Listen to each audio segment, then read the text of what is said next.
ఓం శ్రీ మహాగణాధిపతియే నమః. శ్రీ గురుభ్యో నమః. శ్రీ మాత్రే నమః. శ్రీ బాల వాంఛాదాత్రి స్తోత్రం. ఓం శ్రీ మహాదేవ్యై నమః. ఆదిపరాశక్తి మరో రూపమే బాల. ఈ తల్లి స్తోత్రాన్ని భక్తితో పఠించినా లేదా విన్నా లేదా ధ్యానించిన సకల విద్యలు సంప్రాప్తిస్తాయి, సకల సంపదలు కలుగుతాయి, మంచి ఆరోగ్యం చేకూరుతుంది అని పెద్దలు చెప్తున్నారు. శుభమస్తు.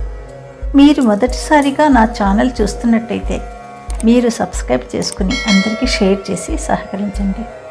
నా ఛానల్లో ఆల్రెడీ వివిధ స్తోత్రాలు చేసి పెట్టాను.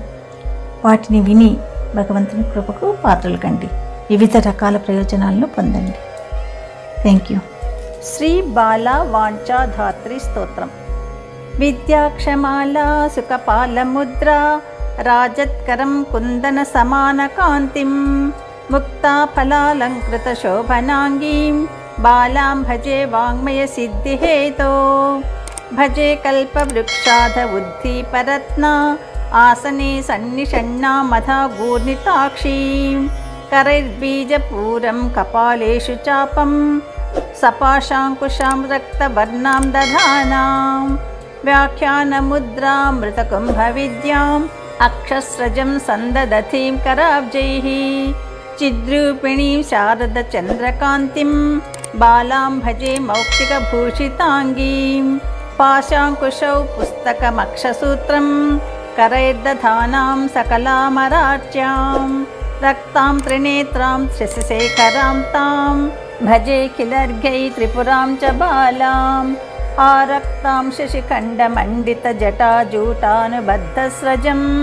బంధూకప్రసవారుణాంబరధరాం రక్తాంబుజాధ్యాసినీం త్వాం ధ్యాయామి చతుర్భుజాం త్రినయనామాపీనరమ్యస్తనీం మధ్యే నిమ్నబలిత్రయాంకితతనుం త్వద్రూపసంపత్తయే ఆధారే తరుణార్కబింబరుచిరం సోమప్రభం వాగ్భవం బీజం మన్మథమింద్రగోపకనిభం హృత్పంకజే సంస్థితం రంధ్రే బ్రహ్మపదే చ శాక్తమపరం చంద్రప్రభాభాసురం ఏ ధ్యాయంతి పదత్రయం తవ శివేతే యాంతి సూక్ష్మం పదం రక్తాంబరాం చంద్రకళావతంసాం సముద్యదాదిత్యనిభాం త్రినేత్రాం విద్యాక్షమాలాభయదానహస్తాం ధ్యాయామి బాలామరుణాంబుజస్థాం అకలంకశశాంకాభాద్రక్షా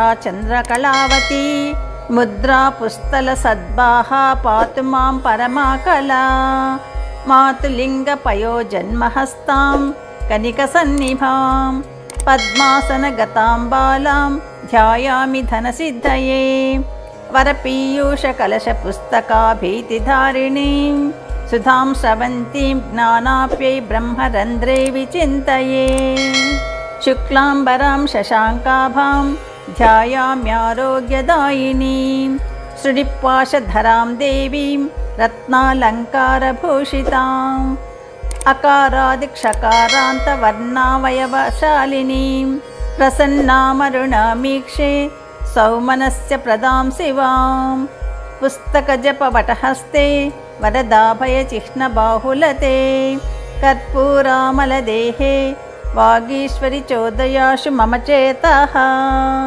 ఇతి శ్రీ బాలా వాంఛాదాత్రీ స్తోత్రం. యదక్షరపదభ్రష్టం మాత్రాహీనం తు యద్భవేత్ తత్సర్వం క్షమ్యతాం దేవి నారాయణి నమోస్తుతే. సర్వం శ్రీ శివార్పణమస్తు.